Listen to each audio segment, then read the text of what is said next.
আসসালামু আলাইকুম রহমতুল্লাহ। প্রিয় দিনী ভাই এবং বোনেরা, আমরা যখন নামাজের বৈঠকে বসি, তাশাহুদ দরুদ শরীফ পড়ার পরে আমাদেরকে যে দোয়াটি পড়তে হয় সেটি আজকে আমরা শিখব। তাহলে চলুন দোয়াটি শেখা যাক।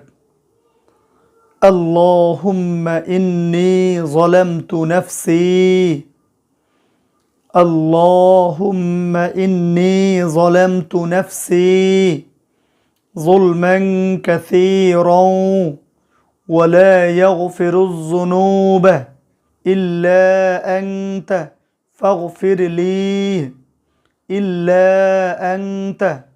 فاغفر لي مغفرة من عندك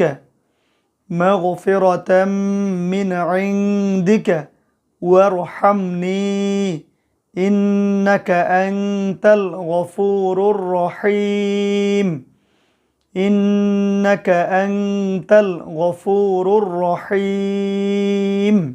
প্রিয় দিনী ভাই এবং বোনেরা, আমরা এই দোয়াটিকে দোয়া মাসুরা বলে থাকি।